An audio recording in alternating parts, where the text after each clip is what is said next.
gente, bom dia, bom dia. Parabéns pela sua família. Ontem foi o Dia Internacional da Família, né? Dia 15. Parabéns pela sua família. Eu não sei como é ou foi a sua família de origem, né? Eu já criei a minha família e estou vendo os meus filhos criarem as famílias deles. E a gente está muito feliz com essa colheita, né? O pastor André estava falando, o bispo André falando sobre colheita. Cara, no reino de Deus é uma coisa incrível. Você colhe primeiro e depois semeia. Deus é tão generoso que Ele te dá uma colheita de graça, né? Ele te abençoa de graça, Ele te dá dons, Ele te dá talentos incríveis. Ele abre portas, Ele coloca oportunidades, pessoas, contatos, contratos. Ele facilita e Ele te abençoa. Então, o que a gente traz para Deus é fruto de um reconhecimento, de uma gratidão e uma honra. A gente honra a Deus, como diz lá Provérbios 3:8, né, com as primícias de nossas rendas e com tudo aquilo que nós ganhamos, porque, cara, tudo vem das mãos dele. Davi disse lá em 1 Crônicas 29, tudo vem das suas mãos, tudo vem das suas mãos. O engrandecer vem de você, a prosperidade vem dele, né? Vem do nosso Deus. E eu sei que Ele tem mais para cada um de nós. E à medida em que nós vamos semeando, a gente vai trazendo dimensões novas para todas as áreas. Deus não quer abençoar você só na tua vida financeira, também, pode contar com Ele, para te abençoar a nível de carreira, a nível de profissão, a nível financeiro. Mas, cara, a tua vida e a tua prosperidade não se resume a isso, não se limita a isso. Eu conheço pessoas, e você também, que ganha muito dinheiro e perdeu saúde, e perdeu família, e perdeu o ministério. Perdeu a vida emocional. Ele só ganhou muito dinheiro, mas esse dinheiro ele nem aproveita. Porque vai tudo para o médico, vai tudo para o hospital, vai tudo para remédio, vai tudo para psicólogo, psiquiatra. Cara, Deus não quer te dar muito dinheiro para você colocar lá no psiquiatra, ou no psicólogo, né? Ou na psicanalista. Cara, é uma prosperidade que nós vamos chamar de prosperidade harmônica, que envolve todas as áreas. Saúde física, quantos creem que saúde perfeita te pertence em Cristo Jesus, né? Saúde plena. Ele levou sobre si as nossas doenças, Ele se tornou doente na cruz para pôr fim à doença.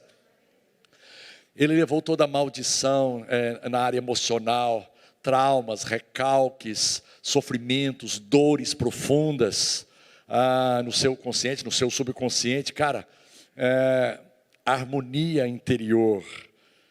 Uma pessoa bem resolvida, uma pessoa bem organizada, uma pessoa bem relacionada, uma pessoa que ama se relacionar com os outros, que não tem medo das diferenças, das diversidades, que não se relaciona só com quem pensa exatamente como ele, mas que ama pessoas que pensam diferentes, porque com esses pensamentos diferentes, ele está aprendendo.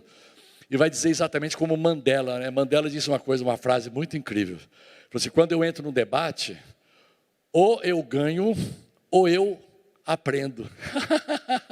Não é ou eu ganho ou eu perco. Não. Nelson Mandela dizia o seguinte: quando eu entro numa disputa, numa conversa, num debate, ou eu estou certo e ganho, ou eu aprendo de alguém que sabe e pensa de uma maneira diferente de mim. Tá? Não tem problema a pessoa pensar diferente de você. Cara, eu não tenho problema nenhum em conversar com vascaínos, botafoguenses e fluminenses e tricolores. Respeito a posição de cada uma deles, embora eu seja apaixonado pelo Flamengo, mas eu respeito profundamente. Olha aí, há controvérsias. Porque a maior torcida é a do Flamengo e a segunda maior é a contra o Flamengo. Há controvérsias também, né? Pastor, não vamos entrar por esse lado não, tá? Mas, cara, eu amo quem pensa politicamente diferente de mim, até porque eu não tenho tantas convicções assim, né? Eu não tenho tanta certeza que essa linha ideológica é de fato a verdadeira. A gente vê tanta coisa que, cara, a melhor coisa é você estar aberto, e ouvir tudo e reter o que é bom. Pedir o Espírito Santo para te ajudar a equilibrar, a filtrar o Espírito Santo a filtrar, mas não perder a pessoa, porque às vezes você ganha o debate e perde a pessoa. Você convence a pessoa, você deixa a pessoa sem argumentos, porque você tem inteligência, você tem argumentos 1000, mas você perdeu o relacionamento, a pessoa, ela não vai querer mais estar com você. Cara, e nada para mim substitui o fato de que você é muito mais precioso do que aquilo que você pensa, do que aquilo que você sente, do que aquilo que você segue. Sabe, eu quero saber de você, você é precioso, e você tem coisas incríveis que eu não tenho, você tem dons incríveis que eu não tenho, você tem uma contribuição única e singular nessa terra. Deus te deu uma contribuição que é sua, talvez você ainda não entrou em contato com esse potencial enorme que você tem, talvez você não saiba desenvolver. E eu estava contando no primeiro culto que um amigo meu, um pastor, Miles Morrow, que faleceu há um tempo atrás, ele dizia o seguinte, que ele fazia uma pergunta, né? Ele tinha uma pergunta: qual é o lugar de maior potencial numa cidade? E quando ele perguntou isso, me vieram duas coisas. Primeiro veio escola, falei, cara, a educação, né, a escola. E depois eu pensei, não, eu acho que ele vai falar de igreja. Acho que a igreja é um lugar de bastante potencial, mas eu fiquei chocado, quase que traumatizado, eu quase que tive que procurar um psicólogo, quando ele respondeu, não, o lugar de maior potencial numa cidade é o cemitério. Sangue de Jesus tem poder, aleluia. Cemitério. Por que cemitério? Porque ali tem milhares de canções que nunca foram compostas. Milhares de livros, ou centenas de livros, ou dezenas de livros que nunca foram escritos. Inventos, criatividade, imaginação, artes que nunca foram desenvolvidas, porque as pessoas morreram levando todo o potencial delas no caixão. Não desenvolveram o potencial porque não acreditaram que elas tinham o potencial. Meu irmão, Deus não criou ninguém, não importa a família que você nasceu. A gente estava falando hoje da cultura americana, por exemplo. Cara, quando a gente foi morar lá, nós moramos lá por 3 anos, e as crianças, nossos filhos estavam estudando, e eles trouxeram para casa, a gente fixou assim na geladeira um adesivo, 101 maneiras de você elogiar o seu filho. 101 maneiras de você incutir na mentalidade do seu filho que ele é um vencedor, que ele pode todas as coisas, que ele vai voar mais alto sim, e não importa nenhuma circunstância contrária. Porque ele tem potencial, porque ele tem dons, porque ele tem talentos incríveis. E agora a gente faz parte de uma cultura que, cuidado, olha, não, você não pode, não, isso não dá. Olha, você é muito pobre, olha, você é muito limitado, olha, você tem muito defeito, olha, você é muito fraquinho. Olha, cara, e a gente vai assimilando essas coisas que não tem nada a ver com Deus. Não tem nada a ver com a vontade boa, perfeita e agradável de Deus para nós, em Cristo Jesus. Você tem dons incríveis. E a minha oração é que você tenha descoberto já esses dons incríveis que Deus te deu. Pode não ser na área musical, pode não ser na área das artes. Você pode não cantar exatamente como a Josine e como a Priscila, cara, é difícil. É um desafio grande, né? Cara, é um patamar altíssimo. Como diz o nosso jogador, é outro patamar. É outro patamar, mas tudo bem. De repente você quer cantar, peça elas pelo menos para impor as mãos sobre você, quem sabe. Muito bom, mas talvez você tenha um dom incrível na área política que seja. Talvez você tenha um dom incrível na área de esportes. Talvez você tenha um dom incrível na área de culinária, né? Na área de costura, de moda, alta moda, quem sabe. Você vai ganhar muito dinheiro lá em Milão, em Paris, com a alta moda. Cara, por que não? Talvez você seja um poeta, um profeta, sei lá, alguém que gosta de poema, um profeta poético, ou um poeta profético, sei lá. Eu sei que dentro de você tem coisa boa aí. Tem muita coisa boa aí. Não sei se você tem coragem de falar para o seu irmão, falar assim, você não é só ruim não, você tem coisa. Eu estava lembrando no primeiro culto que em 1994, justamente no mês de maio, eu tive algumas experiências. Teve uma semana que foi assim, punk, né? Foi uma overdose de experiências. Talvez você se lembre. 1º de maio de 94, o que aconteceu? Ayrton Senna, tudo bem. Tá? Alguém ainda se lembra o que é Ayrton Senna? Os mais jovens sabem o que é? Tá? Bem melhor do que o Barrichello, assim, bem, tá? Melhor do que o Massa, assim, tá? Deixa no chinelo, tá bom, gente? A gente vai ter que orar para Deus dar alguém para nós aí no Brasil, né? Na Fórmula 1. Mas morreu Ayrton Senna, e 1º de maio, e o corpo dele foi velado e foi sepultado em São Paulo. Eu morava em São Paulo nessa época, com a minha família. Morei 4 anos em São Paulo, e ele foi velado na Assembleia Legislativa, ali no Ibirapuera, na 23 de maio. E ele foi sepultado na quinta-feira, dia 5 de maio, no cemitério do Morumbi. Nesse dia, especificamente dia 5 de maio, a cidade decretou feriado municipal, e eu me lembro assim, de estar muito triste, e estava passando no cinema um filme chamado A Lista de Schindler. Alguém viu esse filme? É? Você não viu? Eu queria desafiar você a ver A Lista de Schindler, sabe? A poder assistir esse filme, A Lista de Schindler. É um filme, cara, que acabou comigo. Pastor, o senhor está pedindo para a gente assistir um filme que vai acabar com a gente? Exatamente, eu gostaria que você... Porque, o Schindler era um alemão que fez uma lista para libertar uma lista do maior número possível de judeus que ele conseguiu comprar para livrá-los dos campos de concentração. E é um filme que tem uma mensagem forte, inclusive, um detalhe, né? Foi o primeiro filme que deu o Oscar para o Steven Spielberg, porque o cara já tinha feito vários filmes e ele não conseguia, né? Era indicado, mas não conseguia ganhar, então foi o primeiro filme que premiou o cineasta, o diretor Steven Spielberg, tá? E aí no domingo, chegou o domingo, né?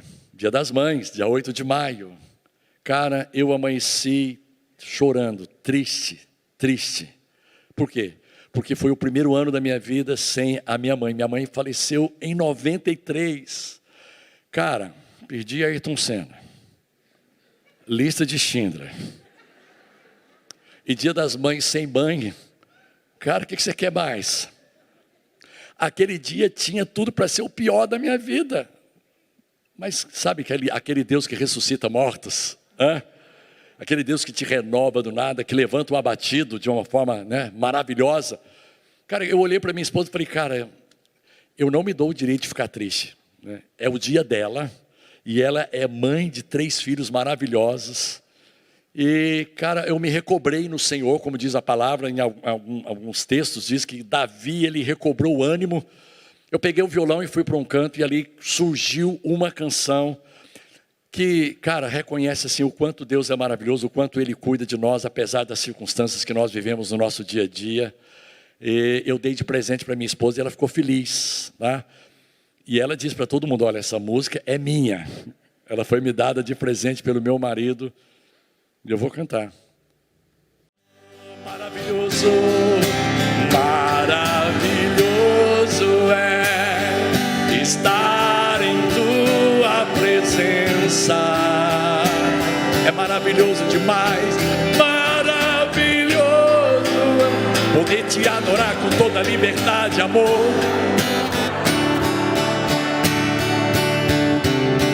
Maravilhoso é tocar em tuas vestes,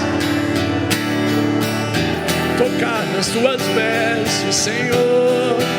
Maravilhoso é a última vez.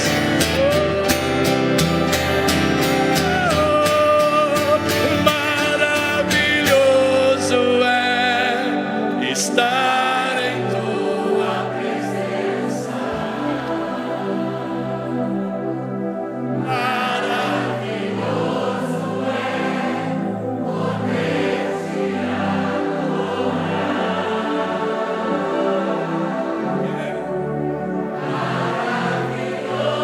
Tocar em tuas vestes,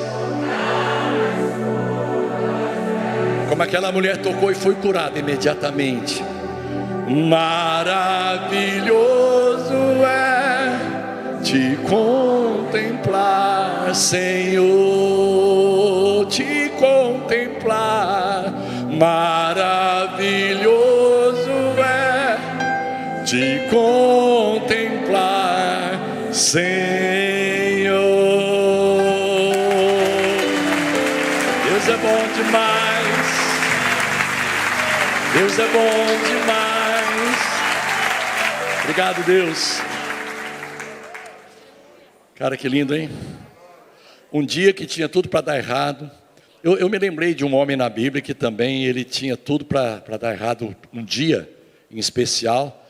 Eu acho que ele nem dormiu, né? Ele nem acordou. Ele passou a noite inteira tentando pescar, jogando as redes. Quando foi de manhã ele desistiu.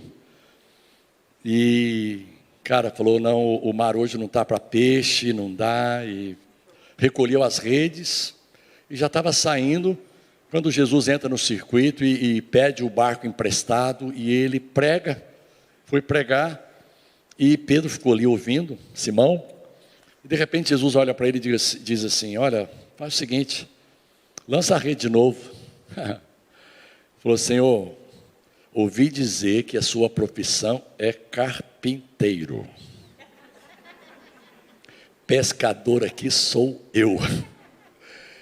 Vamos ficar cada um na sua área, né? Eu entendo de pesca, o senhor entende de carpintaria, de construir móveis, de fazer móveis. Mais interessante que foi muito estratégico o fato de, entre Jesus dar essa ordem e Pedro estar totalmente frustrado, já recolhendo o material que ele usava para pescar, Jesus pediu o barco dele e pregou. Gente, nenhum de nós tem acesso ao que Jesus pregou. Que vontade de saber o que Jesus pregou ali.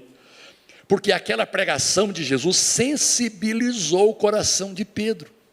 Ele estava muito mal, ele estava endurecido, ele estava angustiado, mais uma vez ia voltar para casa sem o suprimento, sem a provisão.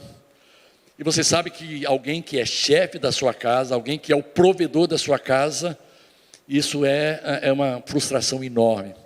Mas Jesus pregou, e foi o suficiente para que o coração dele amolecesse. Embora ele esboçasse uma reação de insensibilidade, ele acabou dizendo, mas Senhor, tudo bem, segundo a tua palavra, eu lançarei as redes. Que nessa manhã, eu não sei o que você está passando, talvez o dia não começou tão bem, ou talvez o dia começou maravilhoso, talvez você esteja em um momento difícil, em um momento complicado, na sua vida pessoal, na sua vida familiar, na sua vida conjugal, na sua vida financeira, na sua vida profissional, na sua carreira, em definições, você não está satisfeito, você está desconfortável, alguma coisa está incomodando você, talvez o seu estado físico, você tem recebido alguns diagnósticos desfavoráveis, tudo é possível, a gente enfrenta situações difíceis, e o próprio Jesus anteviu isso. Ele disse, no mundo vocês vão passar por aflições, mas tenham bom ânimo, porque eu venci o mundo. E a certeza é que quando a gente ouve a palavra de Deus, e quando a gente obedece, cara, as coisas mudam significativamente, e a melhor coisa, elas podem mudar inclusive imediatamente. Imediatamente. O dia de Pedro mudou imediatamente, radicalmente. E eu creio que até o final desse dia haverá uma mudança radical para melhor na sua vida. Eu quero profetizar para você que está aqui presencialmente, para você que nos acompanha pela internet, para você que nos acompanha pelas plataformas e pelas redes sociais, cara, que Deus possa trazer algo diferente, algo especial para a sua vida no dia que se chama hoje. A gente vai falar um pouquinho de família, né? Estou aqui com meu amigo Alonso, pastora Rosali, que eu conheci lá nos Estados Unidos, quando a gente foi estabelecer a igreja lá, e era sempre muito bom estar em Atlanta, embora eu estivesse em Miami, e sempre muito bem recebido por esse casal. Ali conheci André e Rafa, recém-casados, né? 95, casaram em 95, né? E em 96 a gente se conheceu, E o meu primeiro contato visual com o André na reunião foi, ele estava ensaiando, a reunião ia começar, ele estava tocando o teclado, aleluia. Bispo André tocando o teclado. Como é que é a música, gente? Eu tinha esquecido. Fico feliz em vir em tua casa, erguer minhas mãos e adorar. Olha aí, vocês conhecem? Eu pensei que vocês fossem um pouquinho mais jovens. Tudo bem. Gente, o tema de hoje é: e viu Deus que era muito bom. E viu Deus que era muito bom. Quando foi exatamente que Deus viu que era muito bom? No sexto dia. Porque nos dias anteriores, a Bíblia diz contidamente que Deus viu que era bom. Deus viu que era bom. Deus viu que era bom. E foi amanhã, foi a tarde e amanhã do primeiro dia, amanhã à tarde do segundo dia, amanhã, tarde e manhã do terceiro, quarto, quinto dia. No sexto dia, depois de ter terminado toda a sua obra, exata e especificamente no dia em que criou Adão e Eva, ele não se conteve e Moisés escreveu dizendo, foi Moisés, o escritor de Gênesis, ele escreveu: e viu Deus que era muito bom. Então, do ponto de vista de Deus, casamento é muito bom. Pastor, em que planeta Moisés estava? Pastor, o senhor tem certeza? Deus havia dito antes, embora seja no capítulo posterior, ali você vai entender que Deus criou, há uma narrativa em Gênesis 1, e depois em Gênesis 2 ele vai detalhar o que aconteceu em Gênesis 1, e começa com a criação do homem, do pó da terra. Deus soprou em suas narinas, ali em Gênesis 2:7. Em Gênesis 2:15, Deus fala para ele não comer da árvore do conhecimento do bem e do mal, pode comer de todas as árvores. Depois Deus coloca os animais na frente dele, vai dando nome para cada um dos animais, e é interessante que tem um versículo ali no final, Gênesis 2:16 ou 17, que diz assim: mas o homem, ele não encontrou correspondente no meio dos animais, ele não teve um link, uma conexão com os animais, ele ainda continuou vazio, ele continuou ainda só, ele continuou ainda solitário. E aí vem o versículo 18 de Gênesis 2, Gênesis 2:18 diz assim: não é bom que o homem esteja só. Foi a primeira vez que Deus falou que não era bom. Não é bom que o homem esteja só. E a triste notícia é que tem muitos homens casados que continuam só, e muitas esposas casadas que continuam só, porque não entenderam o princípio do casamento, que acima de tudo é o princípio do companheirismo. É o princípio do companheirismo, da amizade, da cumplicidade, do estar juntos, da transparência. Gênesis 2:24 diz que deixará o homem pai e mãe, se unirá à sua esposa, e serão os dois uma só carne. Aí no versículo 25 diz algo tremendo: ambos estavam nus e não se envergonhavam. Olha que versículo, esse é o versículo mais lindo da Bíblia, depois de João 3,16, porque Deus amou o mundo de tal maneira. Tudo bem, tá. Cara, que versículo lindo. Ambos estavam nus, totalmente expostos, totalmente transparentes, do jeito que eles eram, e não se envergonhavam um do outro, e não acusavam um ao outro, e não criticavam um ao outro, e não expunham um ao outro. Eva lá com seus defeitos, eu não sei se Eva tinha defeito, gente, fisicamente, porque Deus caprichou. Diz que o homem foi um rabisco, e a mulher foi a cópia fiel daquilo que Deus tinha planejado. Cara, a diferença de homem para mulher é muito grande. Vocês são lindas demais, sabe? E, cara, mulher é uma coisa maravilhosa, Vocês são demais. Eu tenho algumas lá em casa. Tem a minha esposa, 2 filhas, uma neta, uma nora maravilhosa, linda também, que eu considero minha filha. Então viu Deus que era bom, e ambos estavam nus e não se envergonhavam, e a gente entende que existe uma bênção para o casamento. Agora, deixa eu dizer uma coisa para você. Mesmo Eva, eu ia dizer apenas Eva, mas mesmo Eva, foi Adão que escolheu. Aí você vai dizer, mas pastor, ele não tinha outra opção. Tudo bem. Ok. Mas talvez ele pudesse, quando Deus trouxe a Eva, que recém-criara, né? Foi uma cirurgia, o homem teve sono profundo, que a gente chama de anestesia hoje, né? Sono profundo. O Deus anestesista, eu não sei qual foi a anestesia que ele deu, né? Mas o homem dormiu profundamente, aí fez uma cirurgia, tirou uma costela, fechou o lugar, e dessa costela Deus fez a mulher. Deus trouxe Eva e apresentou a Adão.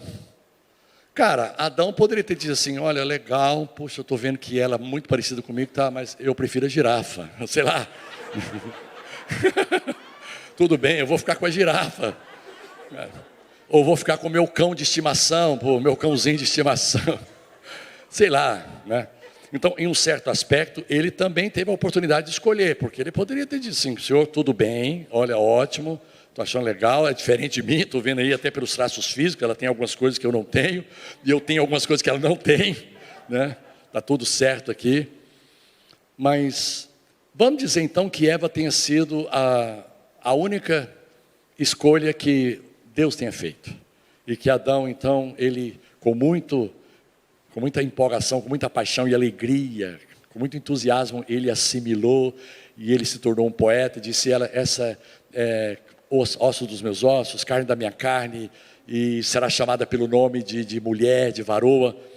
E tudo bem, começaram a caminhar juntos, mas a partir dali, gente, a escolha do cônjuge é 100% humana. Não caia nessa de que, pastor, eu fui num lugar de oração, aí uma mulher lá, sabe, que eles falaram lá que era a profetisa. Ela diz assim diz o Senhor, você vai casar com esse que está aqui do seu lado. Mas eu nunca vi ele. Mas o Senhor está dizendo que é com ele. E você, naquele zelo de querer obedecer a Deus, você acaba, né, começa um namoro, um relacionamento, e pensando assim, mas essa pessoa é muito estranha, mas Deus falou, né, Deus escolheu, o que eu posso fazer? Gente, não existe isso, não caia nisso, tá? Não caia nisso pela segunda vez, já que você separou do primeiro. Se é que você separou, espero que você, mesmo não tenha sido a sua escolha predileta, de repente, cara, Deus entrou no circuito aí, e você diz assim, cara, olha só, tudo bem, eu vou encarar, Deus vai mudar, as coisas vão... Até uma situação como essa, que foi claramente que você não escolheu, Deus pode agir de uma maneira maravilhosa. Até numa situação como essa, extrema, né, e totalmente... ilícita, eu não sei se é ilícita ou inconveniente, mas estranha.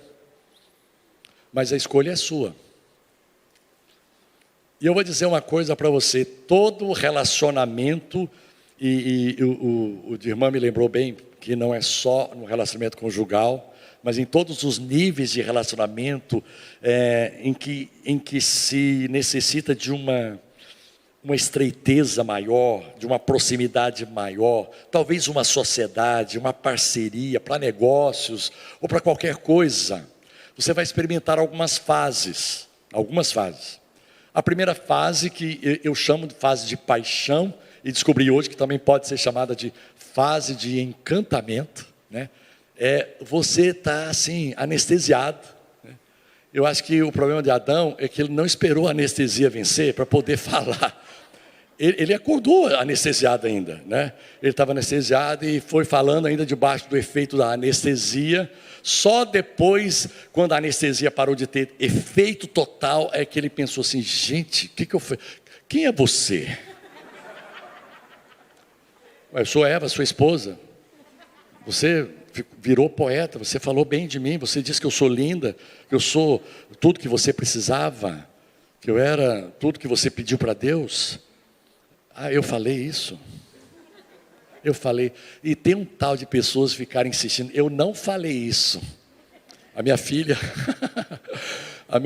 foi casar. E a gente disse, minha filha, eu acho que tem outras prioridades. Por agora. A gente não é contra você casar, não, porque eu quero e não sei, vocês não estão querendo a minha felicidade e não sei o quê. Aí Suedna e eu, e ainda com a testemunha da irmã mais nova, falou, então tudo bem, se você quer, vai pagar o preço. E foi, porque o namorado dela morava nos Estados Unidos, foi para lá, e aí casaram lá, viveram lá durante 5 anos. E aí depois veio a segunda fase, que a gente vai falar daqui a pouquinho, tá? Mas foi uma fase assim que ela disse assim, eu não acredito que vocês deixaram eu casar com ele. O quê? O quê, minha filha? Minha filha, você enfrentou tudo e todos. O Brasil acima de tudo, Deus acima de tudo, você enfrentou tudo.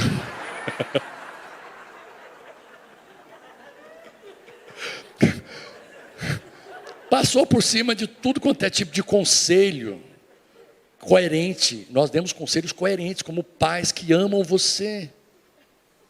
Mas eu quero sair dessa, eu não aguento, eu estou sufocada, eu não era a pessoa que eu queria, e não sei o quê, para lá. Gente, só para encurtar a história, estão 17 anos juntos e restauraram, e está lindo, está maravilhoso, tem uns 2 netos maravilhosos, mas passou por uma crise violenta e queria nos convencer que nós, não proibimos, não impedimos. Nós, os pais, e ainda bem que a minha filha falou, olha, Maressa, eu estava junto, eu sou testemunha, e acabei contando o nome do santo, né? A Maressa, minha filha. Cara, o que caracteriza a fase do encantamento? O que caracteriza a fase da paixão? É tão simples, amado. É muito fácil você caracterizar. Sabe? Tem características assim, muito claras. O sujeito que ela quer casar, ele tem 9 defeitos e 1 qualidade. Mas ela está tão apaixonada que ela ignora os 9 defeitos, embora está todo mundo avisando ela, tem esse defeito, isso aqui é defeito. A gente passa a lista para a pessoa, ela rasga a lista, joga no lixo, não adianta. Porque ela só consegue ver aquela única qualidade. E a verdade não é nem uma qualidade, não, é meia qualidade. É meia, quase que 0,25 qualidade. Mas não adianta, cara, está apaixonado, está encantado. Acho que é um encantamento, foi picado por um encantamento. E aí casa, e aí vai, tudo maravilha, daqui a pouco, rapidinho, a anestesia para, a anestesia acaba. O efeito da anestesia acaba, como acabou em Adão, e Adão quis devolver Eva para Deus, não está escrito na Bíblia, mas eu pressuponho, aleluia. Porque é assim que acontece em todos os casamentos. Quem aqui já não quis devolver a esposa, não levante a mão, está proibido em nome de Jesus. Não dê essa mancada, seu casamento está indo bem, você vai levantar a mão, vai ressuscitar defunto lá de trás, para com isso. Você quis abrir mão e fala assim, cara, minha esposa, não dá. E aí entra a segunda fase, que é a fase da implicância, que é a fase do desencantamento. Aí é o contrário. O sujeito agora, com o passar do tempo, já tem 9 qualidades, 9 qualidades e bem, ele tem meio defeitinho. Eu estou falando do sujeito, mas pode ser a sujeita também, tá? Homem e mulher. Mas o cara está tão implicado que ele só vê aquele defeito. Não, mas não é possível. Não, mas todo mundo está falando, não, mas olha só, ele é trabalhador, sabe? Ele traz o dinheiro para casa, ele é um bom pai, poxa, ele te respeita. Não, mas ele cheira mal. Ele ronca de noite. Sangue de Jesus, ele ronca de noite, pastor, não aguento mais. Mas vem cá, e no começo? Não, no começo eu não ouvia ronco, era uma sinfonia. No começo era uma sinfonia, agora virou ronco. Aí eu achava até bonito, pastor. Eu achava até legal. Então, aquilo que te atraía, te repele. A boa notícia, acontece com todo mundo. Aconteceu com o pastor Bené também. E eu costumo dizer o seguinte, a minha esposa, graças a Deus, ela nunca quis separar de mim, gente. Mas me matar várias vezes.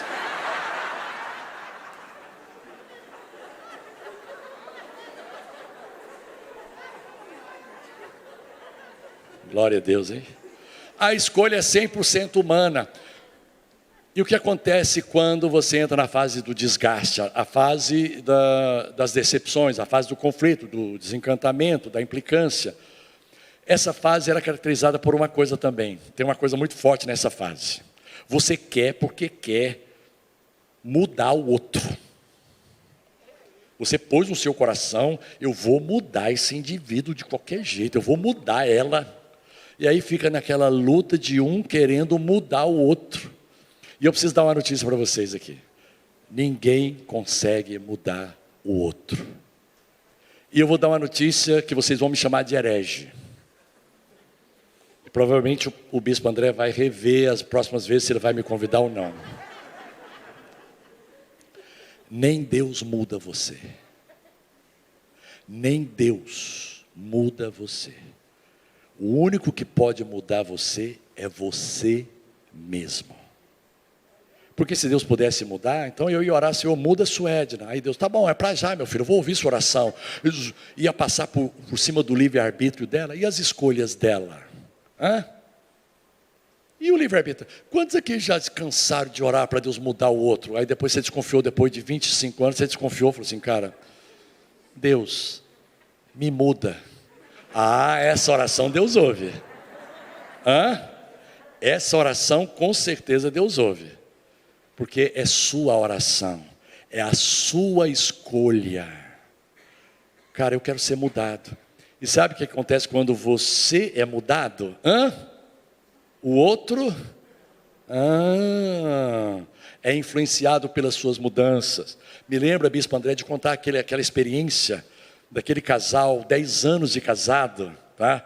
Que tinha 2 filhos, um de 8, outro de 6, que o marido resolveu separar da mulher, mas ele queria fazer uma separação, um divórcio sem traumas.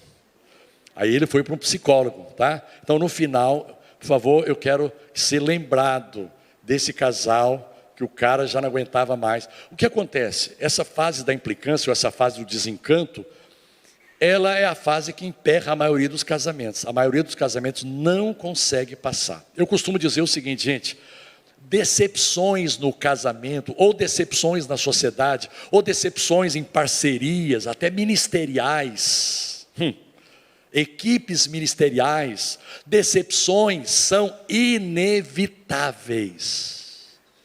Pastor, o senhor podia dar uma palavra melhor para nós? Não, assim, poxa vida, mais ânimo. Vem agora, vem agora. O que eu faço com as decepções, pastor? Eu posso ir acumulando as decepções, eu vou acumulando decepções.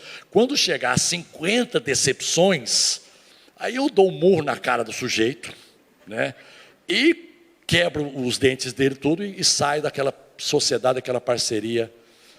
Cara, olha só, se você vai deixando as decepções se acumularem, sem que elas sejam resolvidas, tratadas, conversadas, com uma comunicação decente, respeitosa, uma boa conversa, uma conversa quebrantada, compungida, com humildade no coração, e não tentando impor a sua verdade no casamento, não tentando impor a sua leitura do casamento, não tentando impor o seu ponto de vista, mas ouvindo a outra parte, eu acho que vai resolver.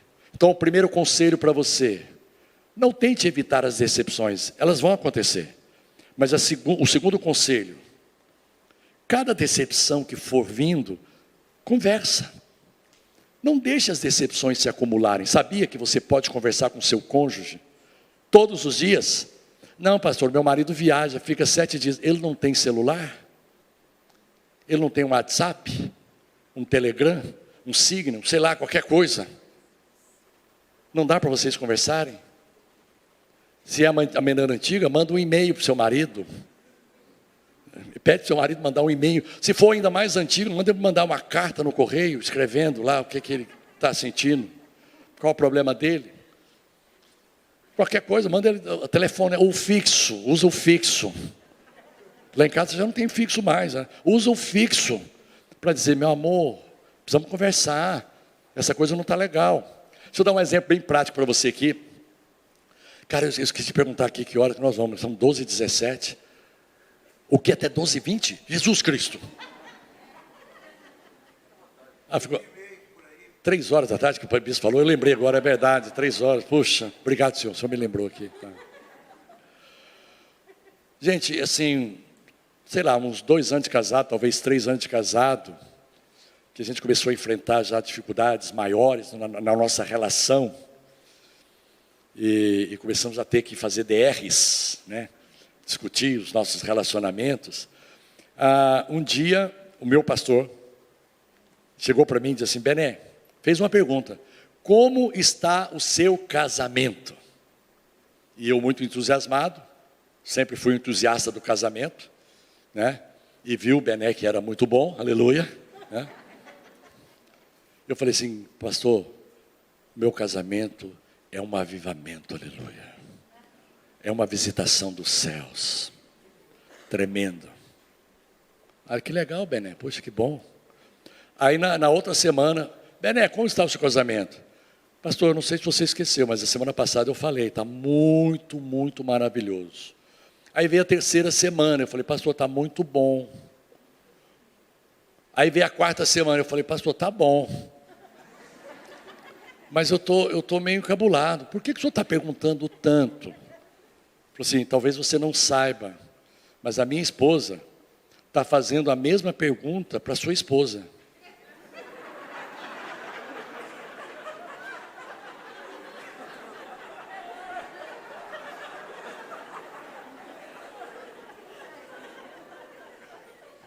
E as respostas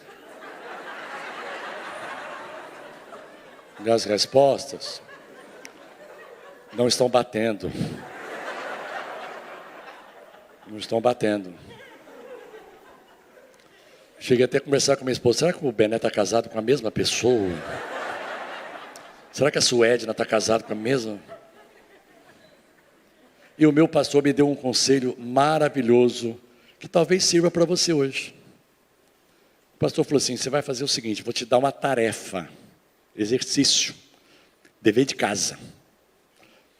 Hoje à noite, vocês vão preparar um lanche, e você vai sentar só você e sua esposa, os meninos dormindo, os meninos já estão dormindo, e você faz só uma pergunta para sua mulher, Bené, a iniciativa vai ser sua. Pergunta para ela assim, Suedna, como está o seu casamento? E eu falei assim, cara, vou tirar de letra. Aleluia. Minha esposa é caidíssima por mim. Super, super apaixonada.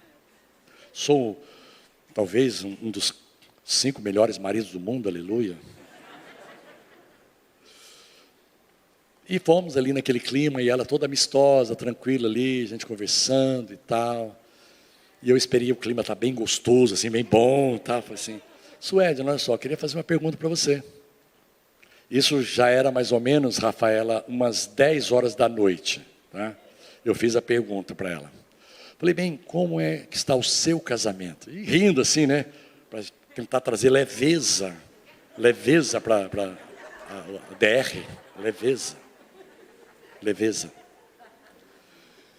Aí ela, muito prudentemente, ela fez uma pergunta. Você quer ouvir mesmo?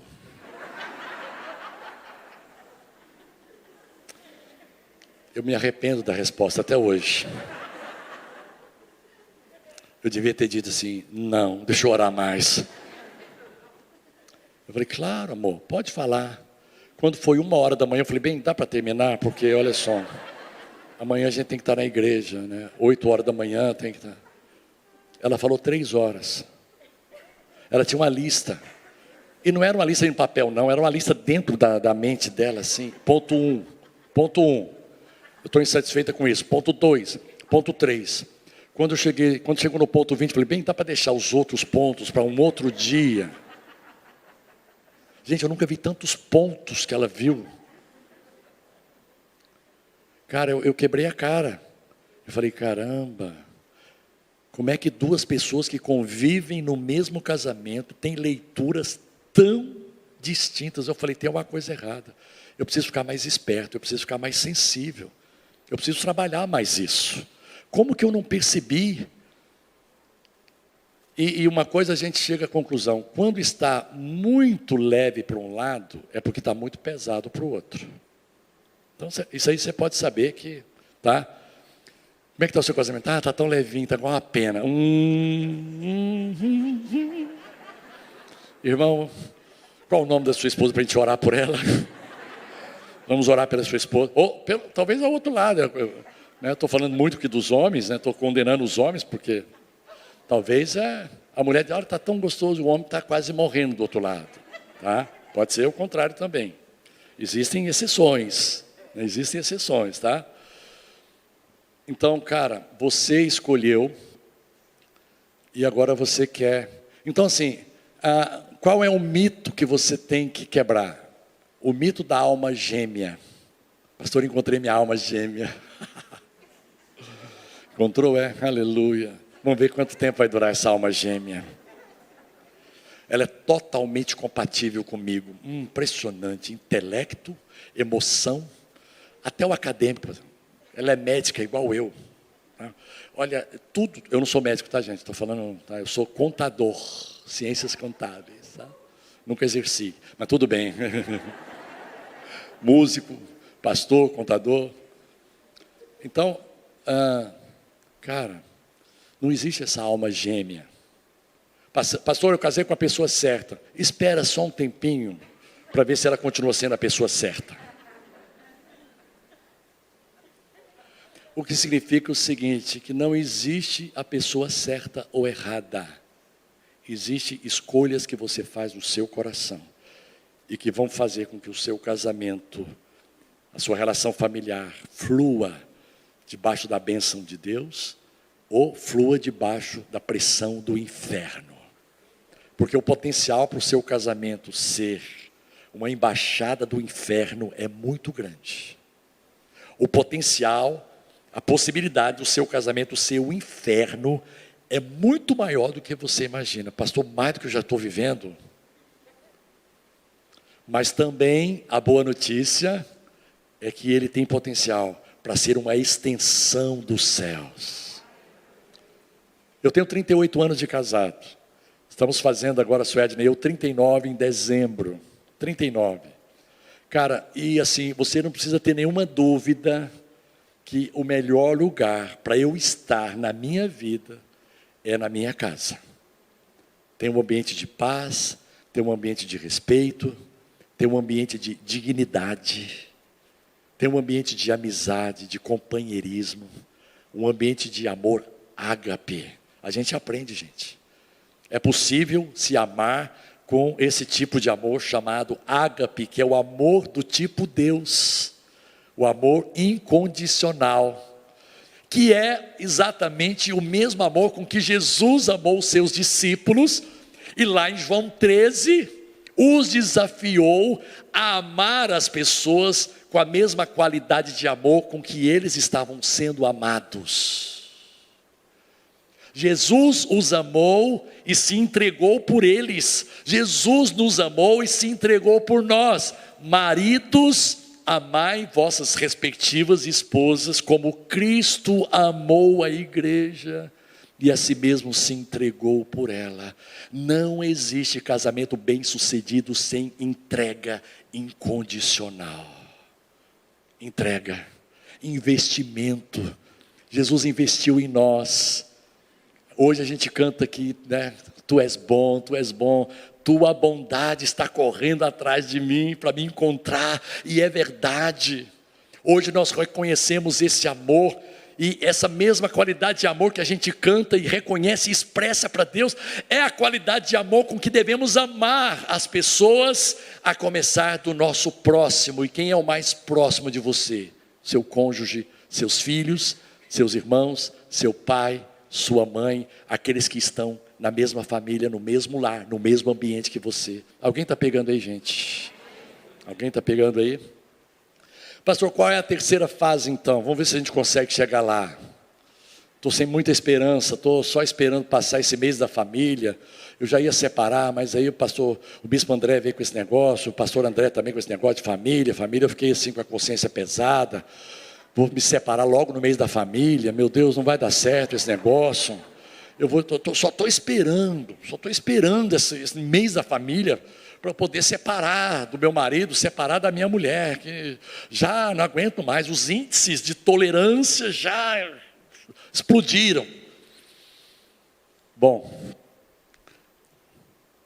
olha só o que Pedro perguntou para Jesus.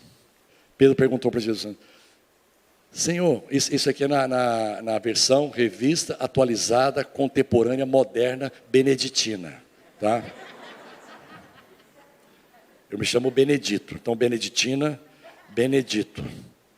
Beneditina, Benedito, a minha versão, tá? Pedro chegou para ele um dia muito pressionado, muito cheio de dificuldades.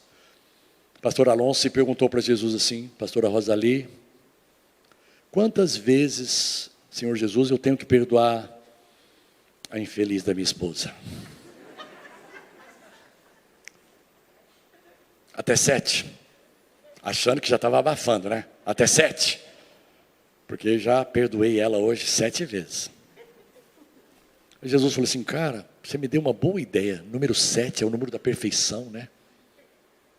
Mas que tal, Pedro, só para começo de conversa, você perdoar 70 vezes 7? Meu irmão, na hora, Pedro jogou a toalha, na hora. E ele disse assim: Senhor, aumenta a minha fé. Aumenta a minha fé. Não dá, não. Eu não tenho fé para perdoar a minha esposa. 7 vezes foi o meu limite, e olha lá. Mas 70 vezes 7, aí é demais. Meu irmão, tudo começa com perdão. Toda restauração começa com o perdão. Pastor, mas ela não me pede perdão, só eu que tenho que perdoar. É uma mão única, não é uma mão dupla. Cara, faz a sua parte. Que tendência é essa de ficar olhando a parte do outro?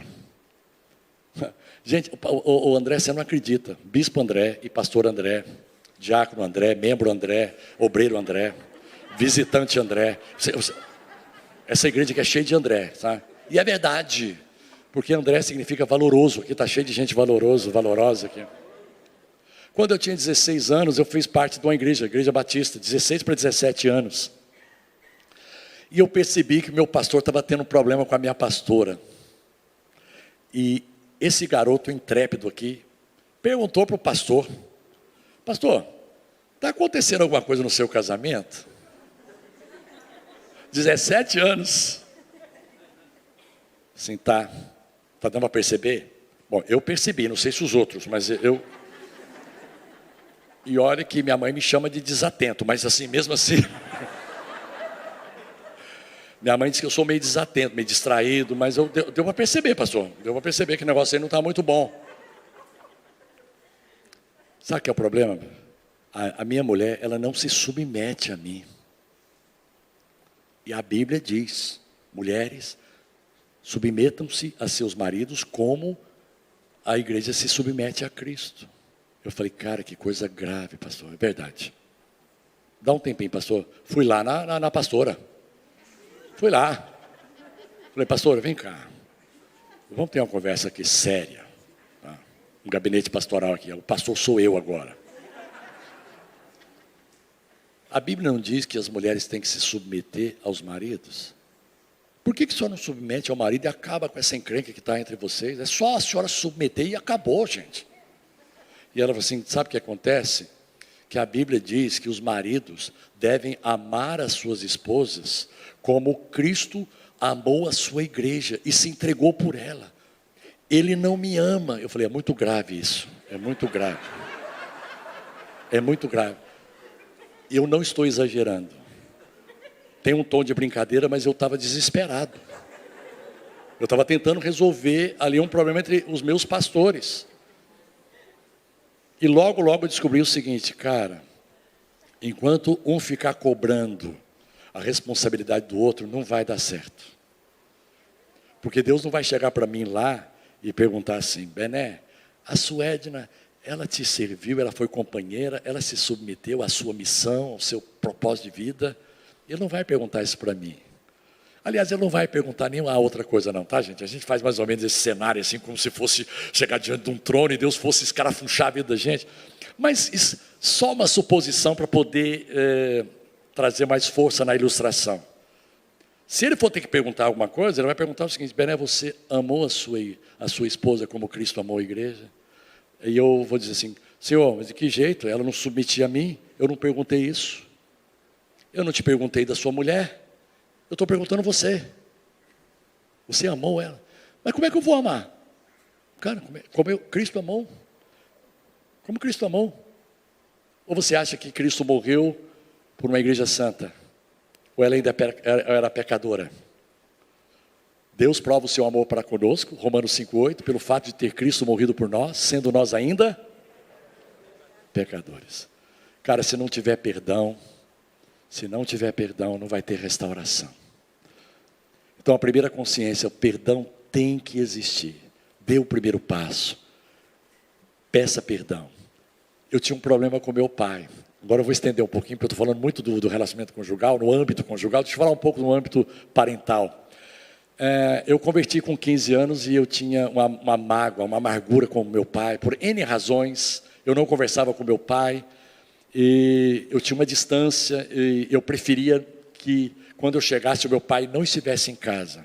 A presença do meu pai não me era confortável, ela me incomodava.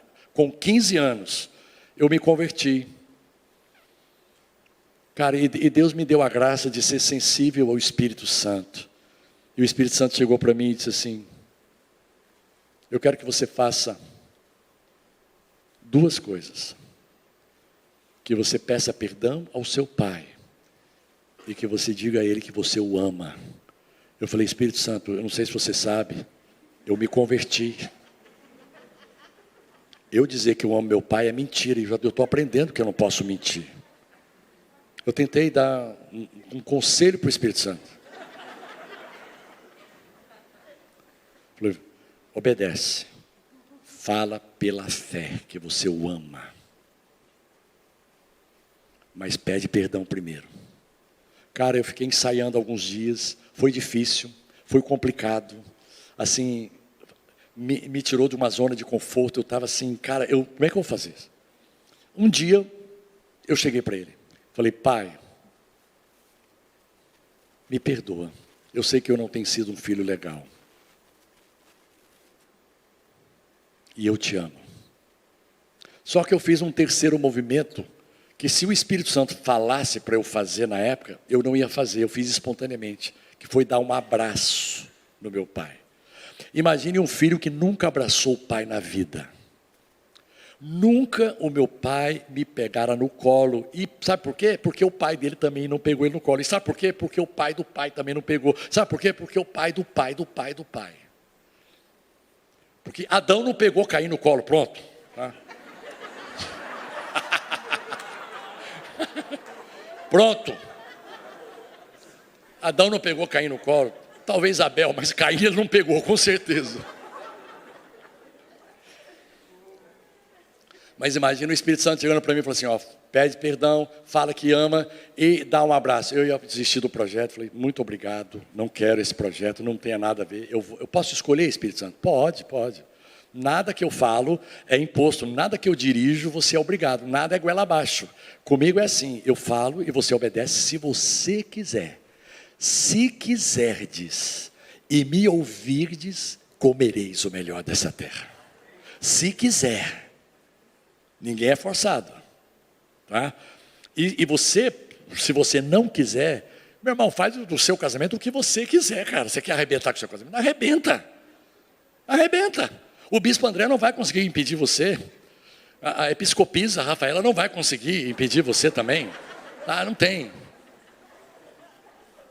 Pastor, o que o senhor falou aí? O bispo pisa? Não, episcopisa. Aí depois falaram: não, agora é bispa mesmo, é bispa, né?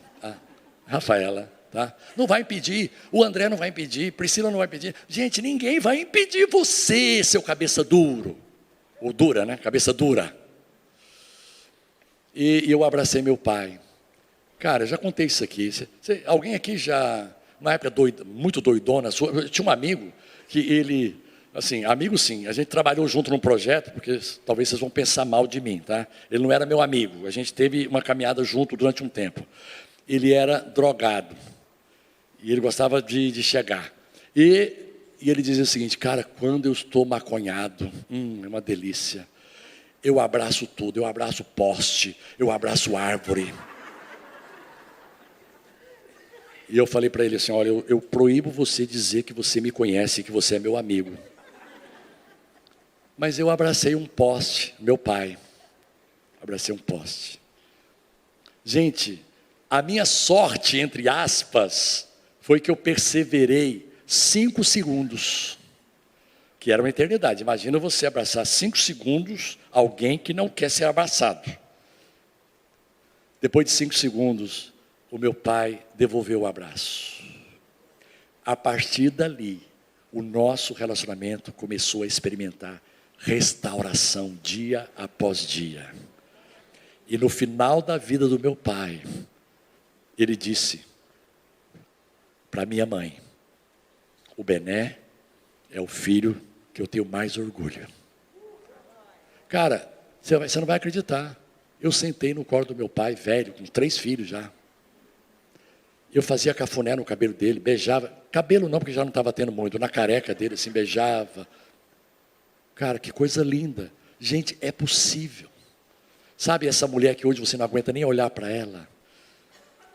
Você vai morrer de paixão por ela. Sabe esse homem que hoje talvez você não consegue nem olhar para ele direito? Você vai morrer de paixão por ele. Mas tem que entrar o perdão. Quantas vezes? 70 vezes 7. Vamos contar o exemplo aqui para a gente terminar? Tá? Do casal, o homem, 10 anos de casado, pai de 2 filhos, que queria se separar sem causar trauma na esposa e nos 2 filhos. Foi no psicólogo. E o psicólogo foi dando orientação para ele, e foi lindo, tá? Foi lindo, conseguiu separar sem trauma nenhum. Não, calma, tá? Calma. O psicólogo pegou pesado, gente, falou assim: tudo bem, separação sem trauma, então é o seguinte, primeira semana, você escolhe um restaurante chiquíssimo da cidade, e leva ela para poder jantar. Para você reconhecer, falar para ela a sua gratidão dela ter sido sua companheira durante 10 anos, a mãe dos seus filhos e tal. O cara falou assim: mas não pode ser aquele da esquina. Não, tem que ser aquele restaurante o melhor, o que você ainda não foi até hoje. O cara falou assim: mas é muito caro, quer separar sem trauma? Tá bom, vou pagar o preço. E levou ela num restaurante chique, aí teve que colocar uma roupa melhor, ela colocou uma roupa melhor também, se produziu e tal. Bom. E ele lá, dormindo na mesma cama, mas indiferente à esposa. Segunda semana, café da manhã, todos os dias para ela na cama. E ele falou: não, é demais, aí não dá, doutor, não dá. Faz isso, separação sem trauma. Tá bom, né? Separação sem trauma, então vamos lá. Né? O cara foi levando café todos os dias. Na terceira semana você vai comprar o vestido para ela. Não, mas é demais, não aguento. Não, e não é qualquer shopping não, é no Village Shop, é no Village. É Village. Você entendeu? Village. Aliás, não é nem. Você vai comprar uma bolsa. Não é Vitor Hugo, não, chama aquela mais chique. É Louis Vuitton. Compra uma Louis Vuitton. O senhor quer me falir, doutor? Eu vou ter que pedir um empréstimo. Pede empréstimo, faz qualquer coisa, paga em 10 vezes. Bolsa da Louis Vuitton para ela. Não vou. Separação sem trauma. Separação sem trauma. Ok, vamos lá. Tá, vamos lá. Cara, depois de 3 meses eles tinham combinado de voltar. Quando ele voltou lá no psicólogo, ele disse assim: doutor, não quero me separar mais. Por quê? A minha mulher é a mulher mais maravilhosa do planeta. Que isso? Olha, eu descobri o que era. Estava faltando investimento. Quando eu comecei a investir nela, ela começou a dar retorno. Cara, que mulher, a gente está apaixonado. Tá, doutor, desculpa aí, tchau, não quero mais nunca ver a cara do senhor. Vamos. Essa foi por minha conta, tá, gente? Minha conta só para abrilhantar assim o desfecho. Cara, que coisa linda, hein, gente? Que coisa linda.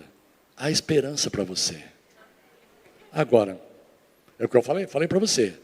O seu casamento pode continuar totalmente aguado, sem graça. Mas aquele que transforma água em vinho está no seu casamento. Ele está no seu coração. Aquele que transforma água, um casamento aguado, sem graça, para um casamento saborosíssimo. Até o mestre, né, lá, da comida lá diz assim, cara, normalmente a coisa é ao contrário. Eles dão o melhor vinho e depois dão um vinho inferior. Vocês fizeram o contrário. Vocês deixaram o melhor vinho por último. O melhor vinho está na terceira fase. O melhor vinho não está na primeira fase, na fase do encantamento, na fase da paixão. O melhor vinho sumiu na fase do desencantamento, é só água, sem graça, aguado, relacionamento, sem consistência. Mas tem um vinho melhor preparado para essa fase da maturidade, que começa com você pedindo perdão. Seja para o teu pai, seja para o teu filho, seja para o teu cônjuge, seja para o teu irmão. O perdão faz milagres. Perdão genuíno, de todo. E Jesus disse lá em Mateus 18, se você não perdoar do íntimo, não é um perdão de boca para fora. Eu compus uma canção, qual o nome dele? Emerson? Emerson. Eu compus uma canção, Emerson. Não é sugestão não, pode continuar aí, tá? Eu compus uma canção depois de uma decepção enorme, com um companheiro de jornada, um parceiro na equipe de música, lá em Goiânia. Cara, o cara aprontou comigo. E eu cheguei em casa muito mal. E eu fui orar e disse assim, Deus, por que esse cidadão fez isso comigo? E Deus falou claramente comigo, porque ele tem livre-arbítrio. Porque se ele me ouvisse, ele não teria feito o que fez com você. Foi feio o que ele fez com você. Mas eu quero te ensinar uma coisa hoje, meu filho. Me ouça. Para você não se igualar a ele. Libera perdão agora. Eu falei, nem pensar. Nem pensar. Primeiro, eu não estou sentindo. Segundo, eu não estou com vontade. Terceiro, ele não se humilhou. Quarto, ele não se arrependeu. Quinto, ele não me pediu perdão. Olha quantas razões para não perdoar a gente. Quantas razões hoje à tarde você tem para não perdoar pessoas que te feriram e machucaram? Quantas justificativas você tem diante de Deus? E Deus foi trabalhando no meu coração, até o momento que Ele diz assim, perdão não é um sentimento, perdão é uma decisão, é uma escolha que você faz. Perdão é uma decisão que você toma na sua vida. Não é porque a pessoa merece, é porque você merece ser livre. Se você não perdoa, você vai ficar preso nesse laço de amargura. Não perdoar é como você tomar um copo de veneno e querer que o outro morra. Liberar perdão. Sabe o que eu fiz? Eu liberei perdão, mas eu liberei um perdão assim de boca para fora. Tá bom, fulano de tal, olha o gesto que eu fiz. Fulano de tal, tá perdoado, em nome de Jesus. Aí Deus falou assim, eu entendi o que você falou, mas eu não entendi esse gesto seu. Falei, Deus, eu vou ser bem claro para o Senhor. Eu estou perdoando, mas eu não quero nunca mais ver na minha vida, na minha frente. Estou falando sério. Não quero mais ver na minha frente.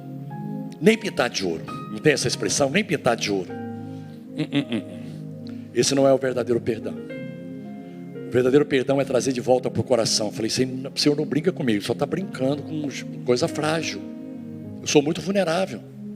Eu sou muito limitado.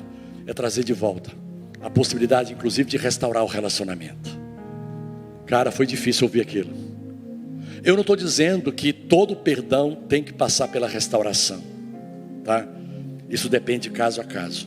Mas com certeza não vai haver restauração sem primeiro haver o perdão. Dá para entender, gente? Tudo bem, pastor, eu vou perdoar tudo, mas eu não quero mais. Eu não quero mais me expor a essa pessoa. Está no seu direito.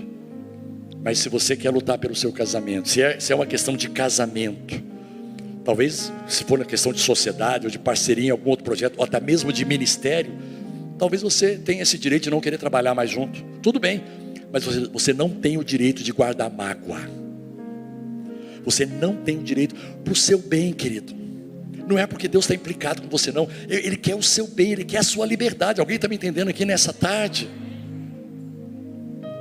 E eu liberei do fundo do meu coração. Falei, cara, você não me deve mais nada. A sua dívida não existe mais aqui no meu coração. Você está liberado, quitado. Cara, eu senti uma paz visitando aquele quarto. Uma paz inexplicável. Sabe aquela paz que diz lá em Filipenses 4:7 que excede todo entendimento? Filipenses 4:7, a paz que excede todo entendimento. Ela visitou, ela desceu, ela foi derramada no meu coração naquele dia, naquele momento em que eu escolhi perdoar. Eu decidi perdoar, mesmo a pessoa não merecendo ser perdoada. Como que uma filha vai perdoar de maneira lógica e racional um pai que abusou dela na infância? Gente, não tem lógica esse perdão. Você não perdoa porque o pai merece.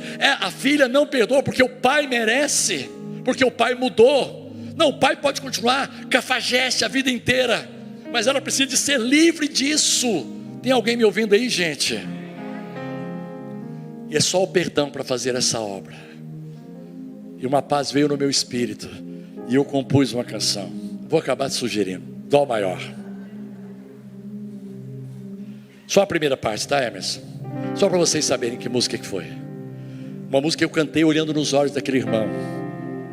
Eu perdoei e me vi livre para novamente ter algum nível de contato com ele. Nunca foi mais a mesma coisa, confesso. Mas a gente caminhou junto há algum tempo, nessa perspectiva. Como é precioso, irmão, estar bem junto a ti, e juntos lado a lado honrarmos com Jesus e expressarmos o amor que um dia Ele nos deu pelo sangue do Calvário. Sua vida. Eu olhei nos olhos dele e cantei: aliança eu tenho com você. Você é meu irmão. Apesar de você ter errado comigo, você continua sendo meu irmão. Eu continuo sendo seu irmão. Continuamos fazendo parte da mesma família. Eu sou livre para te aceitar e para... Eu descobri que talvez eu tenha falhado com ele antes, para ele falhar comigo.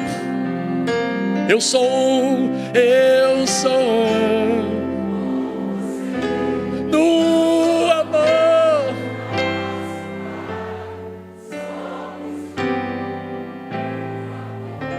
De Jesus. Levante as suas mãos, declare comigo: eu sou com você, meu irmão.